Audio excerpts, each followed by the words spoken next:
The Grow My Cleaning Company podcast helps owners of cleaning companies just like you to grow your company and yourself so you can make more money and finally get the time and money freedom that probably got you into this business.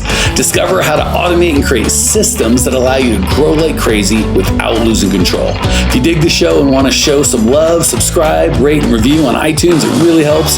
Enjoy the show. Hello, Clean Nation. Tracy here, and I am joined today with Merv Ecker. Say hi, Merv. Hi. Merv is one of our amazing, relatively new clients who has an incredible story. We cannot wait. I can't wait to share with everyone here. I think you're going to find it really exciting. A little bit of background about Merv. He started Ex-Amish Cleaning, and yes, we're going to talk about that for sure. Ex-Amish Cleaning in 2016, and now has two locations, one in Nashville, Tennessee, and the other in Kalamazoo, Michigan, where he runs a thriving residential cleaning company service. So, Merv, let's just dive right in. How about that?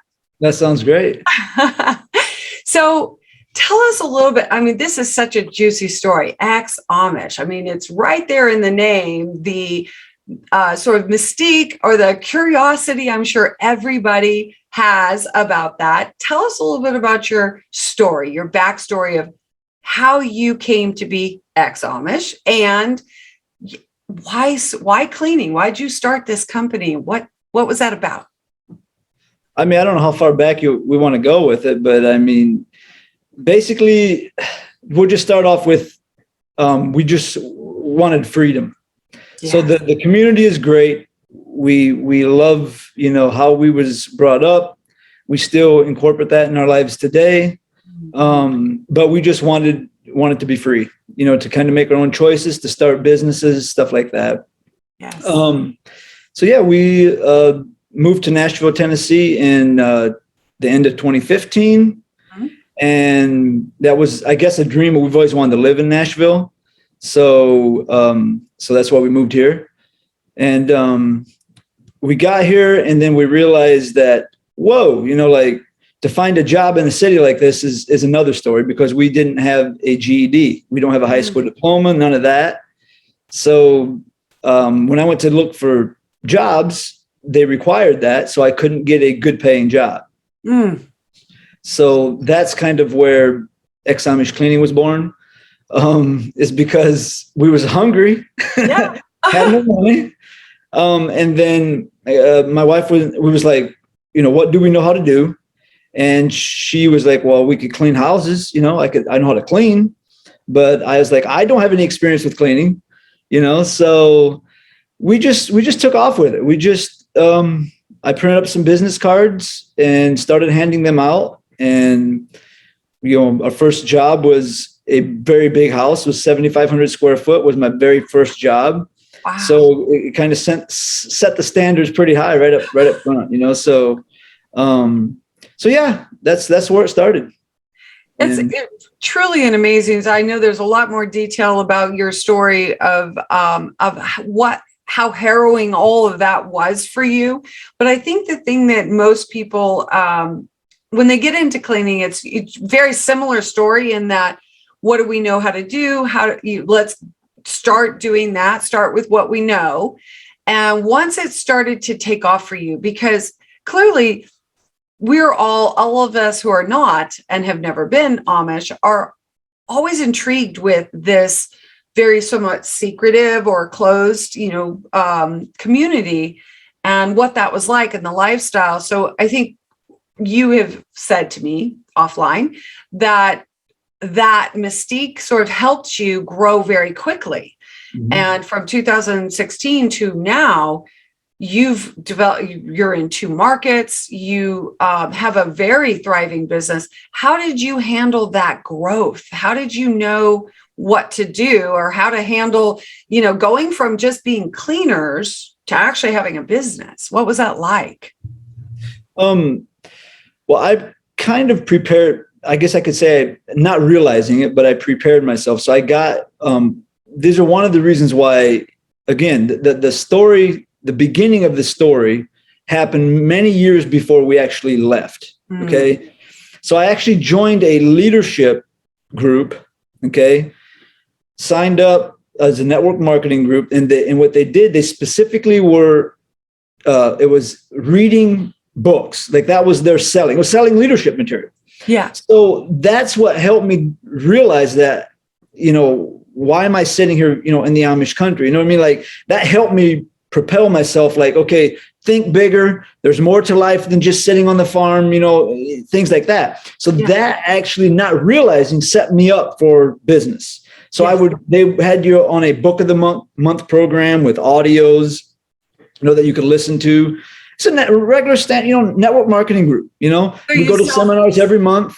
You self-educated. You got your own type of education. Yes. I love that. Yeah. So we went to seminars every month. We had meetings every Tuesday that we would go to. So not realizing, but that was my education. I spent probably, it was 5 years. I'd say I spent about $50,000 in that, like if I add everything up, all the seminars and books and materials and all that. So that actually prepared me before we left the Amish. So that kind of gave me an idea of what was happening on the outside world, so to speak, I guess. Like, so that helped me when I started business. That's why I knew that I wanted to, I wanted to do business. I didn't know what, but I wanted to be involved with business just from reading the materials, studying, all of that. And then, so that's kind of where, I guess, of course, you're never prepared. I mean, when things happen, our first year, when we started it, we made, our tax returns were like $15,000. Okay. That's living in a car. That's what we did. Like, there's no money there. Like, there's no money. So we had to scrape together to go to Walmart to buy our first vacuum to start this, like literally. So I don't even know how, it was just like day to day, I guess, so I remember our first year we made 100,000 and I was like, whoa, this is what it's like to make 100. You know what I mean? Like, yeah. But it all kind of happened so fast. I kind of was prepared, I guess, from the previous years of studying and kind of talking to different people. But you're never prepared. You're never, Well, what I love about what you just said, Merv, and this is so important. Of course, me being a business mindset coach, and we talk about this a lot, you prepared yourself here mentally, right? Your mindset, your emotional mastery, your discipline, all the things that really are the determination, the determining factors of whether someone is successful or not, isn't necessarily all the skills, because skills can be learned, right? Skills, tactics, strategies, things like that, you can acquire that. But if you don't have, you don't have your head straight, you don't have your mindset straight, you don't have mastery over your emotions, your state of being, then it doesn't matter. You could learn all the best tactics on the planet, and that isn't going to help you. So what I'm hearing you say is, in your story, you developed a very strong sense of personal identity. You really steeled yourself mentally and had that, I'm going to do this no matter what, right? Fiery commitment and mindset. Is that accurate? Yeah. I couldn't say it any better. That's perfect. I love how I could probably say that. Take me an hour to explain that, and you can just say it in 2 minutes. But yeah, that's 100% correct. Hard work. At the end of the day, so many people are like, well, I want to do this or I want to do that, but then they don't put in that, it's like you said, it's not just even going out cleaning, that type of hard work. It's not that, because you can only clean so many toilets, right? Or whatever you're doing. I don't care what you start. Right. At some point, I always thought to myself, what was it from the $15,000 in 2015 to $100,000 in 2016? Mm-hmm. I tell people that all the time. Like, I worked, actually, I shouldn't say I worked less, but only thing that changed was the way I thought about things. It was the mind. That's all it was. I literally work less every year, but I, for some reason, make more every year. It's not it's not that I work harder. I don't even work smarter. It's just, it's the way you think about things. Oh, it's so true. And that's exactly why I brought that up is to go from sort of a culture, right, in your Amish community that has a very specific type of mindset around life, around expectations and what you should or shouldn't be doing and all of that, that. And to make that transformation, that transition into what you're doing now is all mindset. And I want everyone out there, because, Merv, there are a lot of solo cleaners who are wanting to become businesses, who want to get out of cleaning and own a real business, that struggle with this. And we know, because we talk to so many of them every single month, that still, they're in that in between, like, okay, I'm making as much money as I can cleaning. I need to go from being a cleaner to being a cleaning company owner. Maybe you can share from a mindset perspective how you made that transition, because at some point you had to hire people. You had to, right? You couldn't do it all by yourself, you and your wife. You had to start thinking about the systems that you needed in place. And I know that eventually that's why you came to us, is because you were ready to go to that next level. But I'd love for you to share when you made the transition from being a cleaner or doing the cleaning yourself to being business owner. What was that from a mindset perspective? What did you think different? How did that work for you? I never thought as a cleaner from the beginning. I don't know if that makes sense or not. Like, I never thought of it as a cleaner. I always, because when I sat down and I said, we're going to have, from the very beginning, we had no furniture in our apartment. Like Tracey, I don't know I can't even explain to you what this was like. Like, I was laying on the carpet with a pen, with a pad and paper. Right. And I was writing my goals. Remember how I told you, I don't know if I told you, but I said in many of these calls, the importance of writing down your goals morning and night is what changes. It's what changed my life. Like it's not, I don't know what else to say. Like, so when I sat down and from the very beginning, I was writing down my goals and I said, okay, we're going to have 60 customers at $400 and whatever it is. We're doing the math. That'll make me $100,000 or whatever it was. You know what I mean? Like, I already laid that out. My wife was like, Merv, you're crazy. There's no way that's going to happen. I said, she goes, how are we going to do it? I'm like, we're going to do it. We'll figure it out. Like, this is happening. Like, you know what I mean? And so I never thought of it as cleaning. Like, okay. Now I would do it. I did it because I will do whatever it takes. If I have to go clean, I'll do it. And I never have, and I never will make someone do something that I'm not willing to do first or myself. So I just had that in mind the whole time. From the day I didn't even know how to print up a business card. I literally had to Google it. How do I make business cards? And freaking Vistaprint popped up because it's clicked on it. I mean, like, I had no idea how to do any of that, but it wasn't the cleaning I was thinking about. It was the end in mind. I already started with the end in mind, and whatever it took in between there, whether it was cleaning a toilet, whether it was dealing with a bad customer, whether it was I didn't think, how am I going to hire people? I had no idea how. It didn't matter. I didn't question any of it. But you knew it needed to be done. Oh, absolutely. Yeah. But I didn't know how. Right. Like, I didn't know how to clean it. I didn't know how the appropriate way was to clean a 7,000 square foot house. You know what I mean? Like, I didn't know how to charge it. I didn't know any of it. But all I knew is there was money in it because I talked to some other people. I knew there was good money in it. How to get to the end, I wasn't sure, but I didn't care. I just knew that I could do it. I knew it was available. I knew there was 1,000 customers in Nashville that could use my services. That's all I knew. I don't know if that makes sense. And I don't know if I'm explaining it properly. No, I love that. So I just want to, you said so many great things. So what I want to do is pull out those really for Clean Nation so that you can connect with this out there listening right now, because maybe where you are right now, Clean Nation, maybe you're not quite where Merv started, where he was like, I just know, I have this deep knowing within me. I never thought of myself as a cleaner. Maybe you're not there yet. Maybe you did start out and you do identify yourself as a cleaner first, and take pride in that. And there's nothing wrong with that. But when you're trying to grow a business, here's what you said, Merv. And here's what, tune in, everyone. Listen up. You said, and without saying it, I never identified.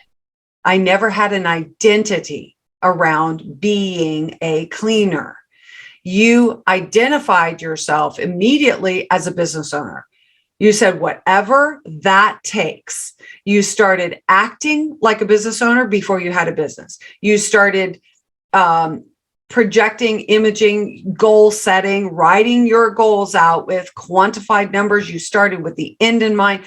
All of those things are the quote mindset of an owner.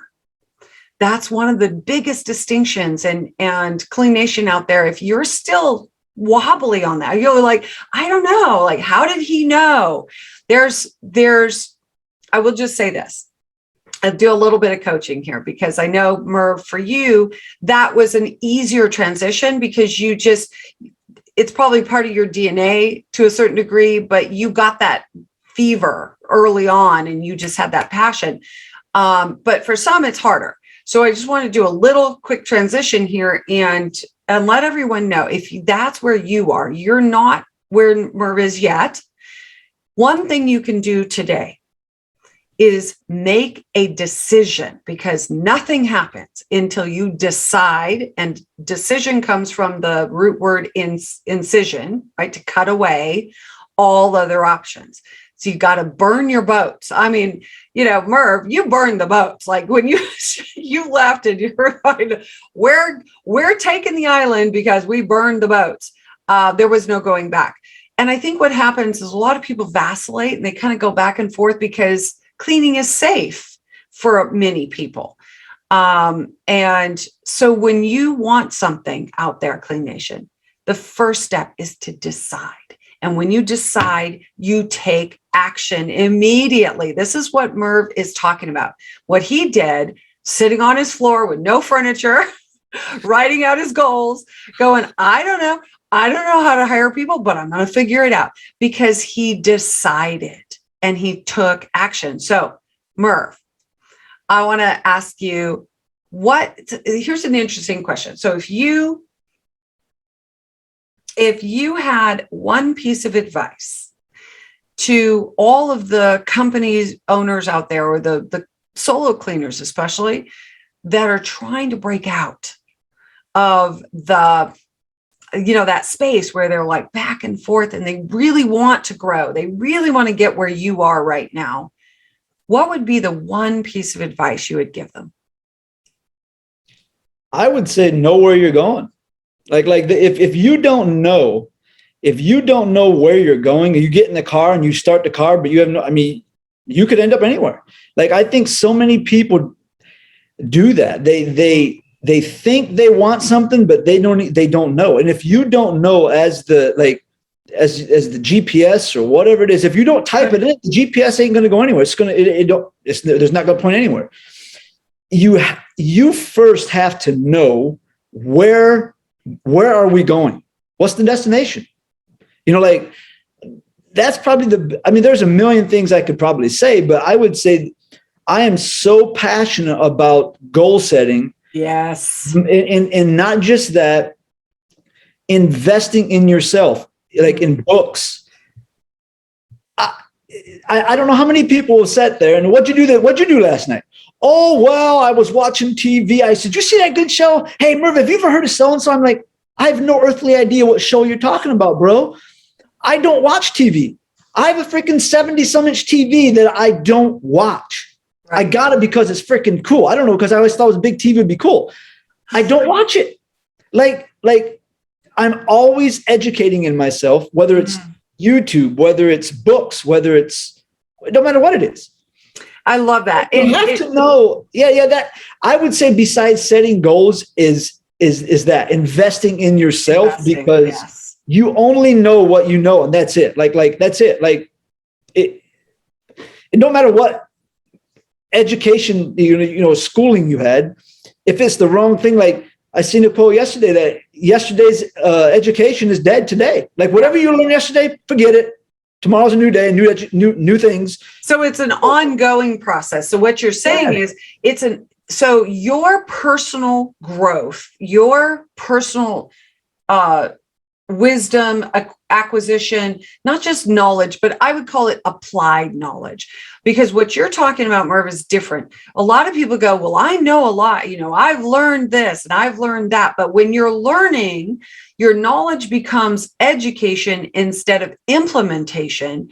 Then we have this problem that I call the gap, right? The gap between what you know and what you're doing. And I think that's where a lot of people fall into is that space of knowledge without application. So applied knowledge.